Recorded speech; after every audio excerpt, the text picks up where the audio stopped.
From National Review headquarters in New York City, this is a Capital Writing author interview. Our guest today is Rainer Zitelmann. He is the author of the new book called In Defense of Capitalism. Thank you so much for being with us today.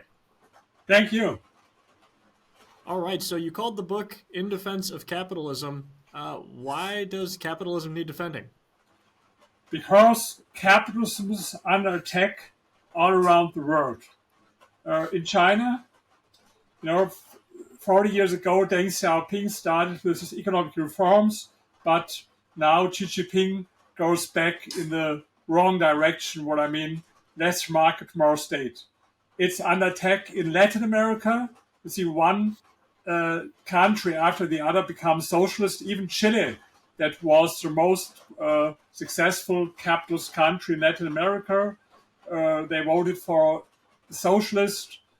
Not to speak about Venezuela or Colombia, in Brazil, in most of the countries in Latin America, there's a lot of reason to defend capitalism.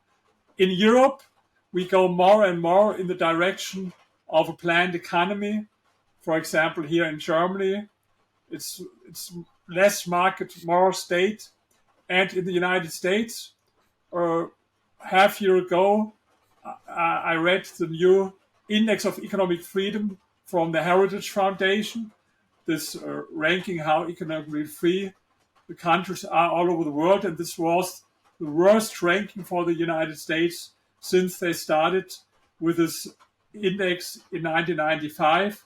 Today, even 16 European countries are more economically free than the United States. And that doesn't mean that it's going well in Europe, but it does mean we also have huge problems and you see, unfortunately, it's almost everywhere around the world where there's a lot of reason to defend capitalism. For sure. What you do in this book is, your background is as a historian, but it's also as a public relations professional. You ran your own company for many years doing that. And so what you do is in the first part of the book, you look at the historical case for capitalism and the historical results of socialism. And then you also go after that and do some research on people's opinions and views of capitalism. And one of the things that you found in that second part is that when you use the word capitalism, people have a less favorable association with it than when you use other words like describing what capitalism does or talking about economic freedom. So can you talk a little bit about the importance of which words we use when we're describing what it is that we're talking about? Yes, this is true. First of all, this is the biggest survey ever done all around the world about the image of capitalism. There were some others before, but they asked only one word, one sentence, like, do you like capitalism or not? What we did, we presented to our respondents 34 different statements or questions to find out what they think about capitalism. And first, there were 6 questions, as you mentioned, where we did not use the word capitalism, but we described what it means. And of course, it was not a surprise. I think almost everyone would expect it, that in most of the countries, the support for capitalism is bigger when you don't use the word, because for a lot of people, it's a dirty word. It has a negative connotation. To find this out, we wouldn't have to do this research because this is not a surprise. But another message is much more important.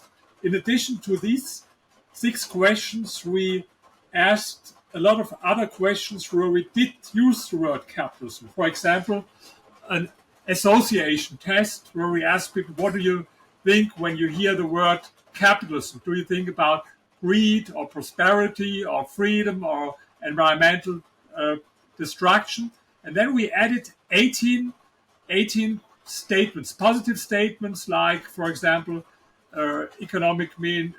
capitalism means prosperity, or positive statements or negative statements, as for example, capitalism promotes selfishness and greed.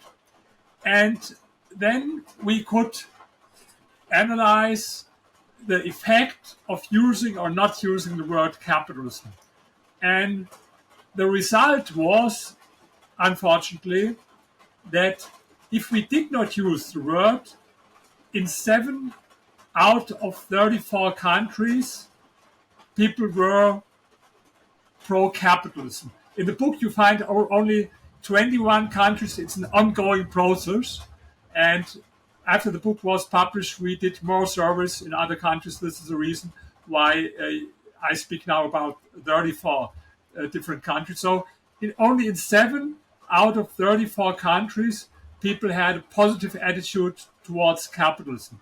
And when we did not use the word, and when we did use the word, it was in 6 countries. So it's not a real, it is a difference, but my message is now, there are some libertarians who think, oh, don't use the word, let's use another word, and then people will agree with us or everyone will be on our page. I would be happy if this would be, but unfortunately it's not so. It's not only about the word, it's what the word stands for. Even if we don't use the word, in almost all countries, or most of the countries, people support anti-capitalism worldview.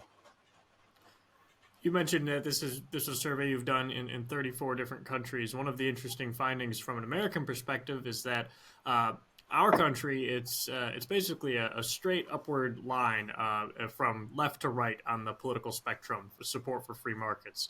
But you point out that in a lot of countries, that's not really the case. In a lot of other countries, the moderate right will support free markets more than the far right will.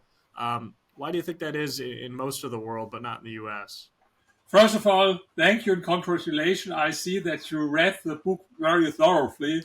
I have almost every day an interview, and unfortunately there are a lot of people I see they haven't read the book, but you read it very thoroughly. Yes, this is true. But before I come to this point, let me point out something else. If you look in which countries is the biggest support for capitalism, the good news is United States is number 2. Only in Poland there are more people who support capitalism. Then there are some other countries like South Korea and Japan, even Sweden. But United States is number 2. But if you go look in the data more in detail in the United States, you see a huge difference between older and younger Americans. Older Americans, I mean my age, older than 60 years, they're extremely pro-capitalist. There's nowhere in the world. But if you look for the younger people, they are not all against capitalism, but more neutral or a little bit negative on average. But there's a huge difference. There's no country all over the world where we did the research where such a big difference with age groups. Even in Europe, there were some countries where the support for capitalism was a little bit stronger with young people than with older people. In other countries, it was the other way around. But these were, in most cases, only small differences. But in the United States, there's a huge difference. But, okay, if you take it on average, then the United States is number 2. And now let me come to this left-right. We asked everyone to position themselves on a scale from 0, what would mean far left, to 10, what would mean extreme right, and 5 is center. And then we've looked whether there's a correlation between the positioning on the left-right scale and the attitude towards capitalism. And of course, as it is no surprise, in almost all countries, the people who position themselves on the political left are more against capitalism. There was only one exception, Poland. In Poland, the moderate left were the most pro-capital. But in all other countries, left people are more anti-capitalist or at least neutral in the countries that are pro-capitalism. And then you mentioned this difference. There were some countries, as for example, the United States or Switzerland or Chile or Sweden, where it was like this way, more right, the more pro-capitalist were people. But there were other countries, for example, my country, Germany, where it was different, the moderate right. I mean, on the scale, people positioned themselves, for example, with 7. they were the most pro-capitalist, and then to the extreme right, they were also in most cases pro-capitalist, but less than the. I think left and right means different things in different countries. In a country like in the United States, it's linked more with the attitude towards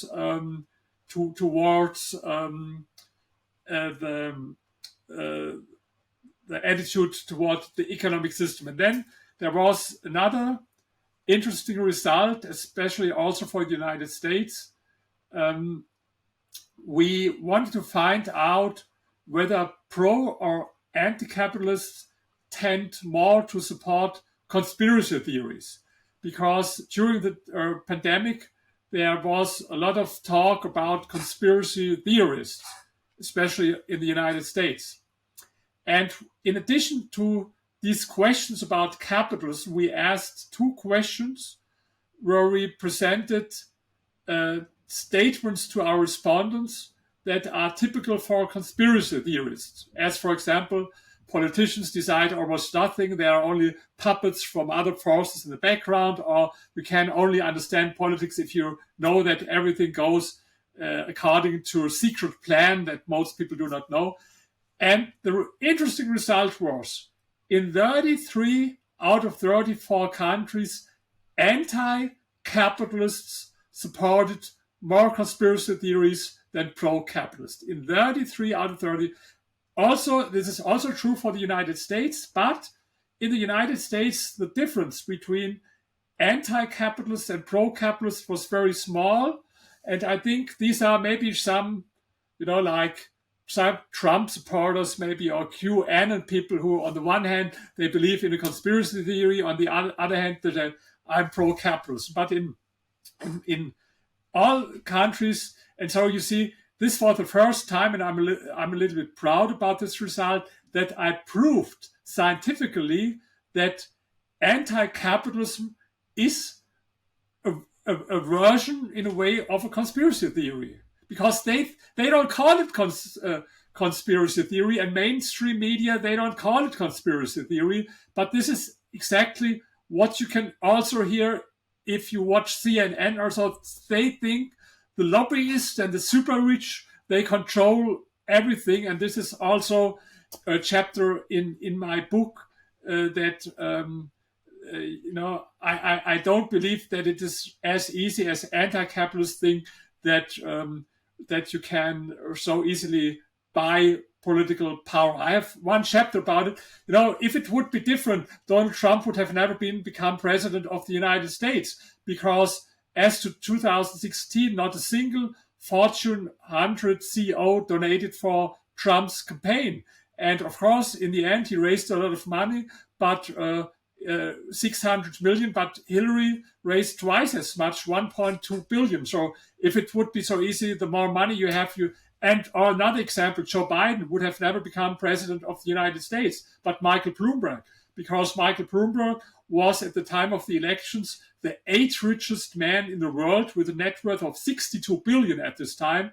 And he spent 1 billion in only 3 months, but without any effect. So you see, of course, money plays a role, but I quoted in my book another survey from Larry M. Bartels, who is a more left-leaning political scientist in the United States. And the result was, he did research for 16 election campaigns, and that only in 2 out of 16 the unequal campaign spending was the reason for the outcome of the election. So, and this is only one example from my book. I have 10 different chapters, and in every chapter I debunk the 10 most popular myths about capitalism. Yeah, one of those chapters was about the environment. I want to get into that because I really enjoyed the way that you approached that question. We hear it all the time from anti-free market people. They talk about how capitalism destroys the environment. It encourages excess consumption, and as a result of industrialization and factories and production, we have all of this pollution, and that's a problem. And so the answer to fix that is to undo capitalism, to scale back capitalism, depending on who you talk to, how extreme they are. But one of those options in order to save the environment. But you do a really good comparison, I think, between West Germany and East Germany. You're from Germany, and I think Yes. that was a really good use of the history there. And you say, look, East Germany, obviously, they did abolish capitalism, and they put it in their constitution. They said this is going to be a priority of our state. We are going to protect the environment. And all the environmentalists around the world were said, hey, East Germany might have some problems, but at least they're protecting the environment. And then the Berlin Wall comes down. We look at their actual documentation and are able to study freely exactly what the impacts were. And East Germany is so much worse off environmentally than West Germany was. So can you talk about that? Yes, absolutely. This is correct. For example, today, I know a lot of people in the United States, they don't believe that climate change is a problem, or they don't think that it's man-made. But even if you think, let's assume it is a problem, let's assume it is man-made, then it never will be solved with a planned economy, because the CO2 emissions were 3 times higher in East Germany than in West Germany, adjusted to GDP per capita, 3 times higher. And this is also true for other airborne pollutants. For example, sulfur dioxide emissions were 10 times higher in socialist East Germany than in capitalist West Germany. By the way, I can recommend also a film. I got an award at Freedom Fest last year that you can get for free on YouTube if you Google it, Life Behind the Berlin Wall. And I have some more facts. I hope a lot of people will buy my book, so you find a lot of facts in this chapter. But even this movie, Life Behind the Berlin Wall, you can get for free. And but this is not. Yes, and if you look in socialist countries, there was no country in the world with such an extreme destruction of the environment than the Soviet Union and other socialist countries. Why is this important? Because anti-capitalists, their argument is that private profit-seeking companies are the reason for environmental destruction. But there were no private profit-seeking companies. And by the way, what a lot of people don't know, a lot of environmental standards in capitalist countries, as in the United States, are much better today than 50 years ago. I can recommend to everyone the book from Steven Pinker, Enlightenment Now. He has a chapter about this with a lot of facts. For example, the air or the water is much cleaner than it was some decades ago. But of course, there are some problems with the environment. And of course, there's this issue of climate change, even if it is maybe overestimated or exaggerated by some so-called climate activists. But I'm sure if there's a problem, you will never solve it with a planned economy, because a planned economy solved no problem in the world, never in the last 100 years. And why should this be the first case when they solve a problem? No. It will make things worse. And then there are some other arguments I deal with in this chapter. For example, what you hear very often is the resources of our planet are limited, and so unlimited growth is not possible. This sounds logical, of course, on first glance, but it's not true. I have one example in my book. For example, the iPhone. There were people who counted before the iPhone was invented. There were 34 different devices, like a telephone, a camcorder, and a calculator, and whatever. 34 different devices. Today you need only one, so you need less resources, not more resources. Or another example, when I was young, I was very proud to have a lot of LPs, this old, disc, very huge discs, and I was very proud to have a big collection. Later on, there were the smaller CDs, and today my girlfriend, who's much younger than me, she laughs at me and she says, "You're the only one I know who buys these CDs, because other people load it from the internet." You need less resources. Or books. My father, he only died with 94 years, but in his last years, he stopped buying books. He had a lot of books. Yes, he bought books, but read it on the Kindle. I have here, I don't know how much, 5,000 books or 6,000, I don't know how many. So not more resources, not less resources. You find a lot of facts in this book to debunk. This is only one of the 10 myths in this chapter. And maybe I can add something. In the last 2 months, I had maybe some 50 interviews, especially in the United States, about this book with TV or with radio. And one journalist asked me some weeks ago, do you believe you can convince anti-capitalists with this book? And my answer was no, I don't believe. And he asked, why do you write a book when you don't believe you can convince them? And my reply was, because I'm sure they will not read the book. They will not buy the book. They prefer to buy book number 25, Why Capitalism is Evil, than to read only one book with a different. I know it. Of course, there are some exceptions, but I see it. If I post it on Twitter or Facebook, I got a lot of positive comments, but also negative comments. This is all wrong, and this is fake news, and this is all bullshit, and something like this. And then I ask only, hey, have you read the book? No, I would never read a book like this. So they will not read the book people from a cult. I had no discussion with someone from Scientology, but I think it would be not so easy to convince him with some facts. And so, because they will not read. No, I wrote the book for people like you, and maybe in the audience, a lot of people who hear us or see this video, who maybe are pro-free market, but they don't have all the facts and all the arguments. And for my book, I used 360 scientific books and papers. You can see it in the bibliography.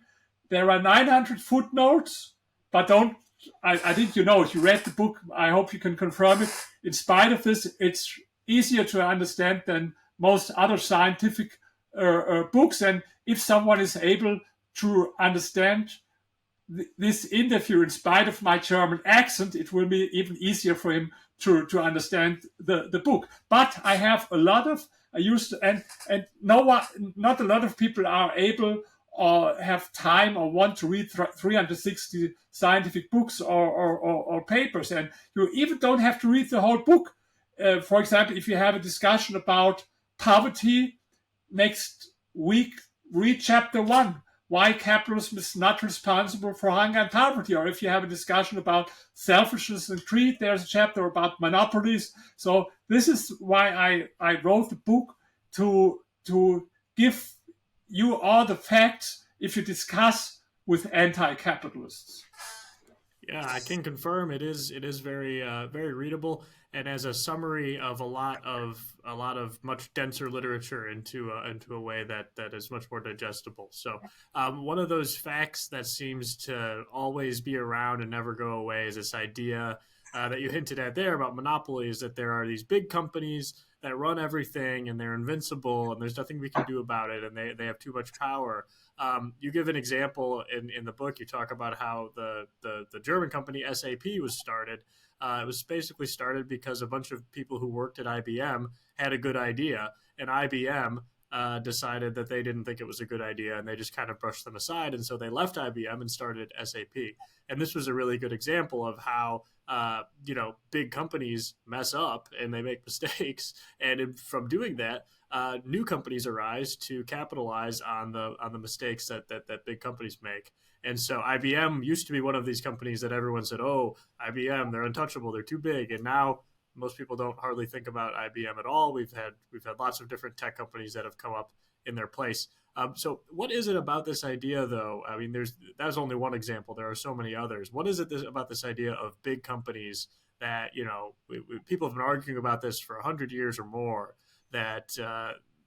but the record just keeps showing that new companies come up all the time and they dethrone the big ones, and there is this turnover and new competition.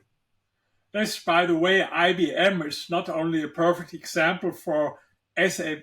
They made so many mistakes otherwise, Bill Gates wouldn't have been successful with Microsoft, and Steve Jobs wouldn't have been successful with Apple. This was only because IBM, if they become bigger and bigger, in a way they become sometimes they work more like government officials with a bureaucracy. And then there are younger people and new companies who are much more, much faster. They have much more, there's much more innovation. And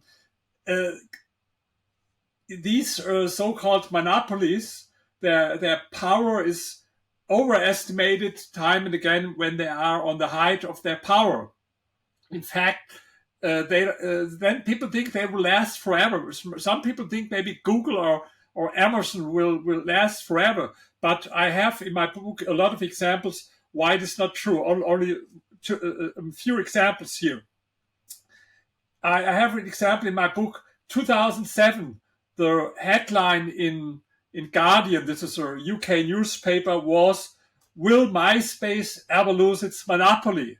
And a lot of people thought MySpace will ever lose its monopoly. Today, if I have a presentation about it and there are young people, they ask me, "What's this MySpace? Haven't heard of it." I have to explain, okay, this is something similar as Facebook. And the same year, there was the cover story on Forbes magazine, Nokia, who will ever catch the cell phone king? And then I asked my audience who used a Nokia phone. I had a Nokia phone at this time, but today almost no one used Nokia phone. Or then another example, in the 70s, Xerox for photocopies had a market share in the United States of 95%. This was a real monopoly. Then there was competition from Asian countries. Today they have less than 2%. Or maybe you remember Kodak with cameras. They had 85% market share in the camera market, I think 90% in the US film market. And then they underestimated the shift to digital cameras, and they got insolvent. So there are a lot of other examples. So you see, it's true, capitalism can lead to monopolies, but it's also true, capitalism always destroys monopolies time and again. And this is the most important thing, that the biggest enemy of monopolies is not the government, not the state, but it's monopolies. It's not antitrust policies or things like this. I don't believe in this. The only monopoly that is real dangerous is the state monopoly. And this is a little bit the funny thing. If you have a discussion with anti-capitalists, at one moment they claim, oh, there are these monopolies and they are so bad and they have so much power. Half hour later, you discuss with him, hey, we should nationalize some banks and some big companies. Yes, but this is now you are pro-monopoly, because this is the monopoly that is almost impossible to destroy, or not impossible, but much harder to destroy, the state monopoly. There's a contradiction, and you find also in this chapter a lot of facts about these monopolies. Yeah, that's one of the things I liked about the way that you approach this argument, is because there are many people who have made arguments about economic theory, looking at why free markets work, why they're more efficient, why they promote greater prosperity, and all of that is good. But what you do instead is, instead of looking at the theory, you really look at the historical evidence, and you say, hey, look, whatever the theory says, what actually works? What actually happens? What actually happens when we adopt more free market policies, and what actually happens when we adopt less free market policies? You have a great line in there. You say, socialism only works on paper as long as the paper is not in a history book, which I thought was a good line. Absolutely. And again, compliment. I see you read the book very thoroughly. No, I'm not so much. I have nothing against theory, but you can discuss a long time about theory. There's this theory, another theory, and this theory. First of all, I think for most people it's complicated. They are not so interested in theories. It's easier to speak about some facts. The next thing is, of course, I'm a historian, so I think always about history. And one of the first reviewers in Germany, they said, Zitelmann, me, is a fanatic of facts. And I took it as a compliment. And yes, I think that socialist or anti-capitalist, they prefer to discuss about theory. They don't like so much to discuss about history. And this is their trick. For example, they compare their vision or a book or utopia about a perfect society, and then they compare it with the existing capitalist society. And I think this is not fair. It's the same if you would compare for example, your wife would compare your real life marriage with a romantic love novel, and maybe she said, "Oh, we have to divorce because our marriage is not as it is in this romantic love novel." I think you would say, "Here, please compare our marriage with this of our friends, and not with a book. It's only fiction." But this is what socialists do. They have their book with and I ask always about socialism. Where's your socialism? Please show me your perfect. And they can't mention any example because it failed time and again. There's not one example where socialism improved the situation for ordinary people in the last 100 years. But there are a lot of examples where capitalism improved the situation of people. And even the countries that call themselves socialists today, we know that they are not socialist. Like for Vietnam, for example. Let's talk about Vietnam, because we saw it in our survey. People in Vietnam, this is one of the most pro-capitalist countries in the world, in spite of with the ruling Communist Party, and they call themselves socialists. But you find here there a very entrepreneurial spirit. I was there in Vietnam, and there's a very entrepreneurial spirit. And I think it's easier to find a Marxist at a university in the United States or in Europe than to find one in Vietnam. Even they invited me to 4 different universities in Vietnam because they read my books. And one of the most prestigious universities there, this is the Foreign Trade University. They invited me for a workshop, and the topic was, how can we improve the image of rich people? I was never invited in the United States to a workshop how to improve the image of wealthy people at not in Europe. So they call themselves socialists, but they are not. But every system that all the social systems, they failed. There were 24 different socialist experiments, and I have one chapter about it because a lot of young people, they haven't heard about it at school. This is the real problem. They heard about the evils of capitalism, but they haven't heard anything about what happened in socialist countries. I will give you one example. When I have my lectures all over the world, I speak sometimes about the biggest socialist experiment in history. This was Mao Zedong's so-called Great Leap Forward. 45 million people died in China between 1958 and 1962 as a result of this biggest socialist experiment in history. And then I ask my audience, and I have a lot of lectures. Last year, I've been in 17 countries, this year 13 countries, and I will go to much more. And whether I speak in Latin America, in the United States, in Europe, or in Asia, I ask them, have you heard at school about Mao Zedong's Great Leap Forward? Only very few people raised their hand. They hadn't heard about it. And I think this is so bad. Fortunately, every man in the world, everyone had heard about the terrible things that happened in National Socialist Germany, where they killed 6 million Jewish people. But I think also people should know about these crimes, mass murder that happened in socialist Soviet Union and in socialist China. And this is another fact I have in my book. If people hear about the word famine, most of the people think about Africa, but it's not true. 80% of all victims of famines died in socialist Soviet Union and in socialist China. 80%. These are things that people don't hear at school. And this is a big problem. And this is the reason why I started also to produce films. I mentioned this film, Life Behind the Berlin Wall. I will mention another film You can find them all free on the internet. My new film that was released only 3 weeks ago, it's Poland from Socialism to Prosperity. If you Google it, Poland from Socialism to Prosperity on YouTube. And this is amazing. Another example. In socialist times, Poland was one of the poorest countries in Europe, poorer than Ukraine, for example.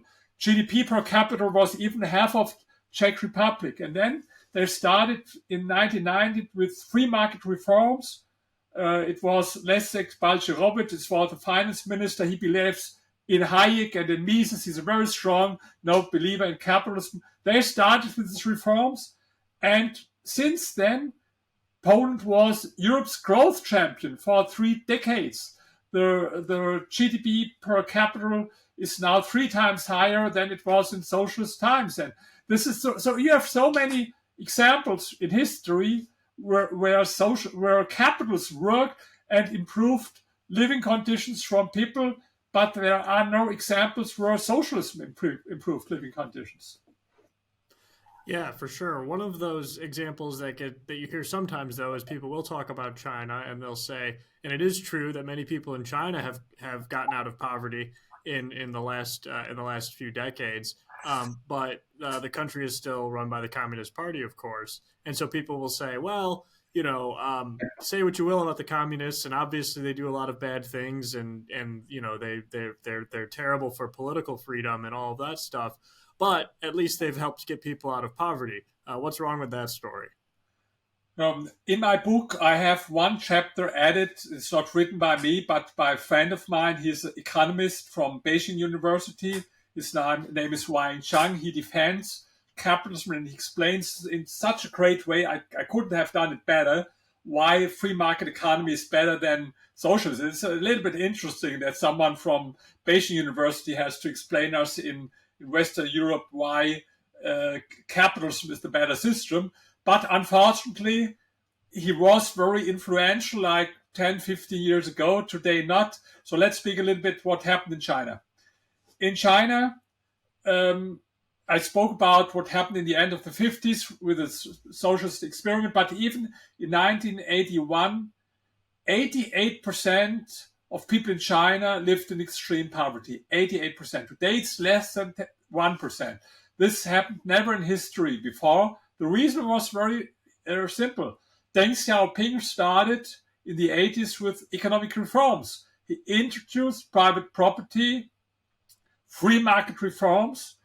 There were special economic zones like in Shenzhen. I was there 2 times. I had lectures there at Shenzhen University, and in a way they were sometimes even more economically free than in Europe here, if you compare it with Europe. For example, now one of the biggest chemical company in the world, that is from Germany, BASF, they left not with the whole company but a part of the company to China, and they said 2 reasons. First, the electricity is cheaper there because we had this crazy energy policy in Germany. We phased out nuclear power plants, phased out coal power plants. Now we have the highest energy prices in the world, also an example for a crazy planned economy. But the second reason was they said there's less bureaucracy in China than it is in Germany. But the problem is in the last years, Xi Jinping goes back in the wrong direction, more state, less market. I don't hope that they will go on this way, because if they do so, it will be not only a problem for China, but for the whole world, because we all depend more or less on the development in China, especially in Germany. We sell much more cars to China than we sell here in Germany. And there's a conflict in China between different views.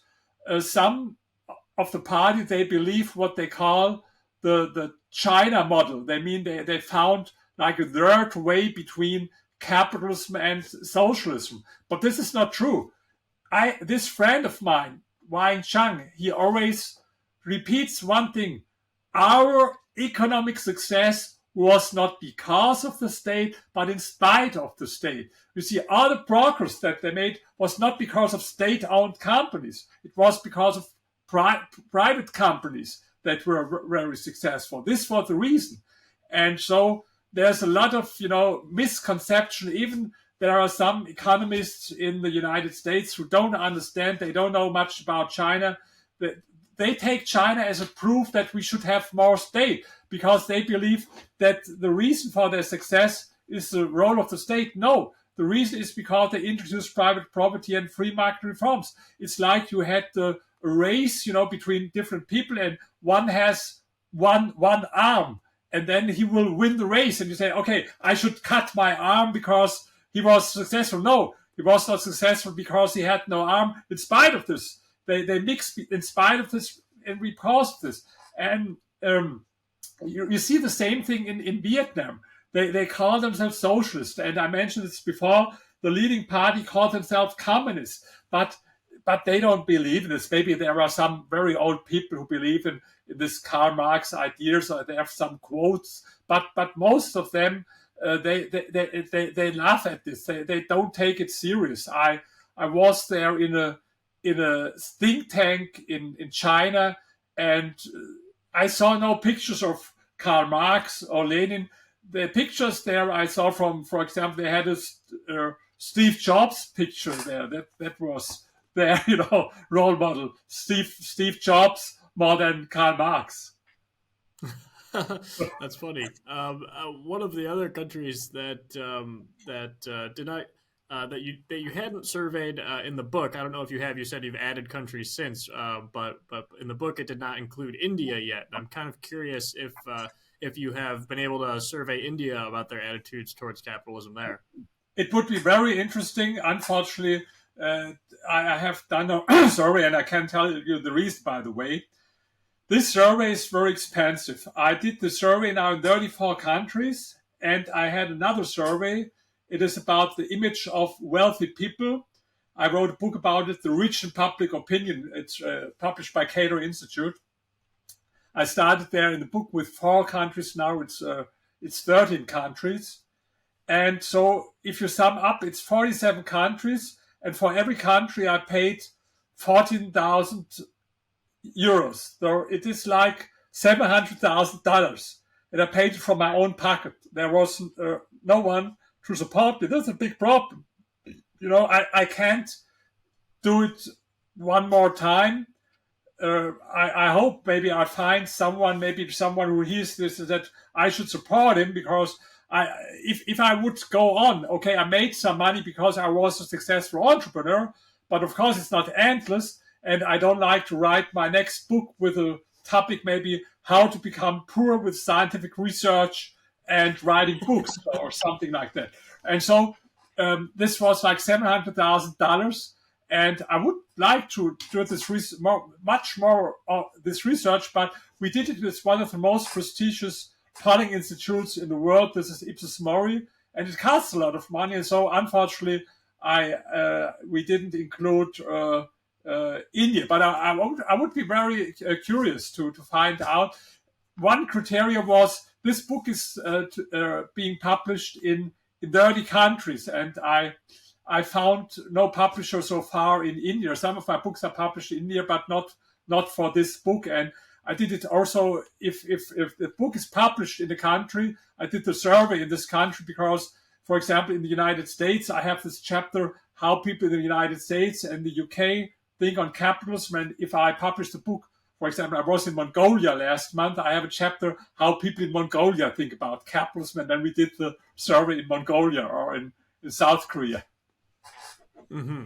Yeah, I was asking about India because obviously it's the other billion-person country other than China. It's not a communist country, but it does have a socialist past. But they had a lot of market reforms in 1991, and since then their economy has done much better. It follows the exact same pattern of every other country that goes from socialism to more free markets. But of course, yeah. No, absolutely. Sorry.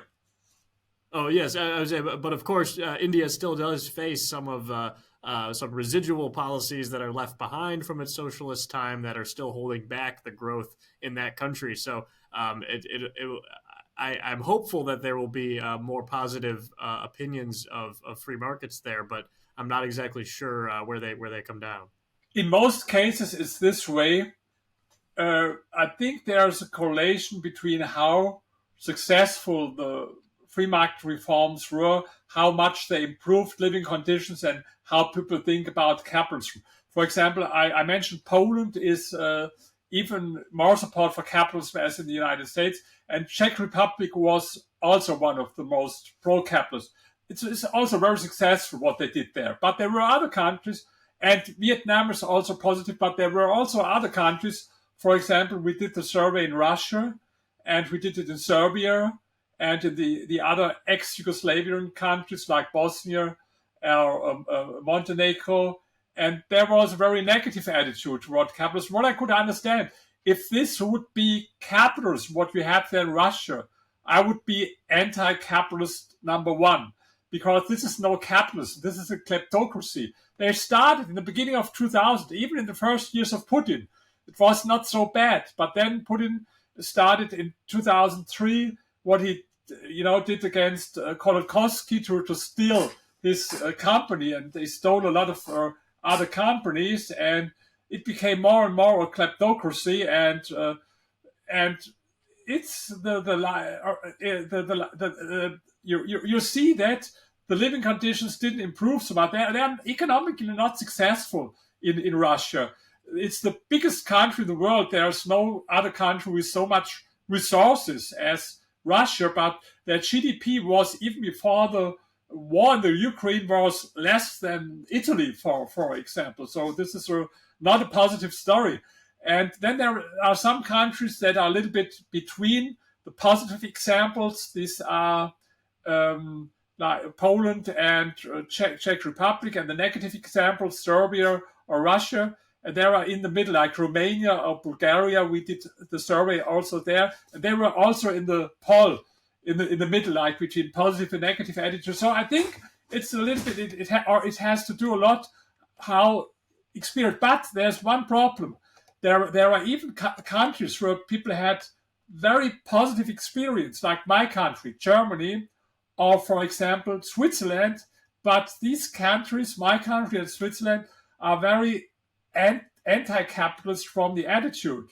And this is a contradiction, because Switzerland, according to the Index of Economic Freedom, is one of the most economically free countries in the world. Only Singapore is maybe on a similar level.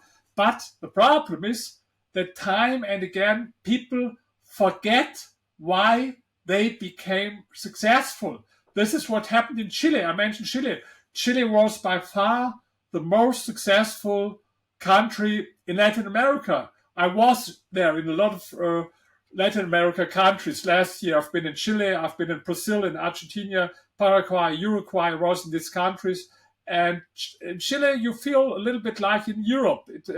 But you can't compare it with Argentina or with the socialist countries there. But people forget it. They voted for a socialist.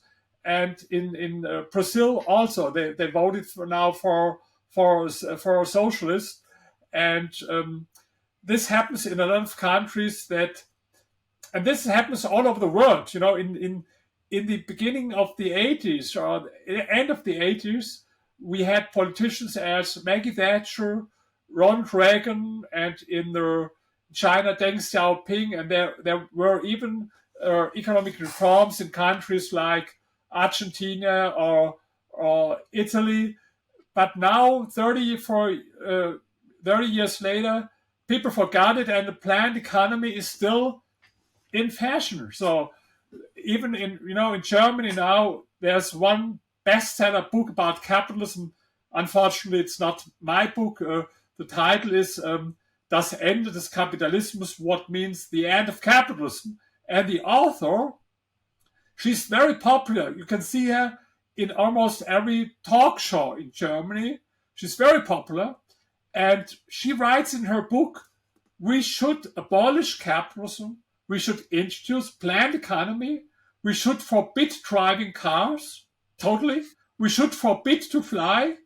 We should forbid people to eat even more than 2,500 calories a day. We should have ration cards for this because of climate change.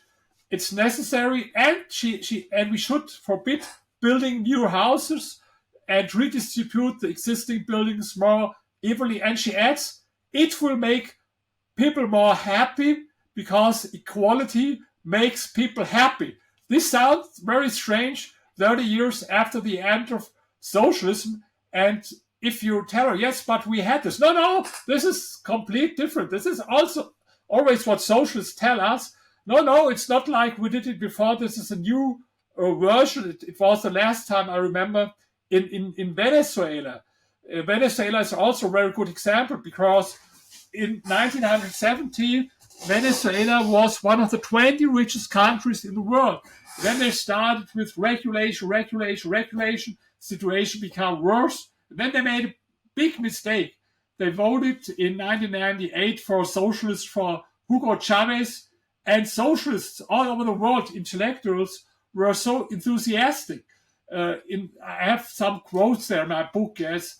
This is a socialism of the 21st century, and Barbara Walters, for example, in the United States, was very enthusiastic about Hugo Chavez. And then the first years were not so bad because oil prices increased and Venezuela depends on oil. But then you started with all these crazy things, nationalization and all this stuff. And what happened? Inflation rate was 1 million %, 10% of the population fled. Of course, democracy is abolished, freedom of press is abolished, freedom of speech is abolished. And now, if you confront these intellectuals, but what happened to your socialism in the 21st century? Oh no, this wasn't real socialism. But next time, this happened in 100 years, time and again. First, they were enthusiastic, even for Stalin, even for Mao Zedong. But after it failed, no, it wasn't real socialism. And if you ask, was your real socialism? No, this is in his book. But because it only exists in the book, not in reality. For sure. No, that's one of our missions at Capital Matters, is making sure that people don't forget why free markets work and why socialism doesn't. And Reiner's book, In Defense of Capitalism, is a great tool that you can use to back up those ideas with the historical evidence and also learn more about people's attitudes towards capitalism today. So with that, thank you so much for your time with us today, and definitely go check out the book. Thank you very much. And, I appreciate it. And again, very compliment. I have so many interviews, a lot of cases I see. They have the same opinion as me, but they thought I don't have to read the book. But you read the book thoroughly, and I hope a lot of people will do, because I think you can confirm, you get a lot of information. Maybe you knew some things before, but everyone told me I got some new facts that I did not know before, and I can use it for my articles that I write or for my discussions. And I hope this will be for you and for all the people who read this book. For sure. All right. Thank you so much. Thank you.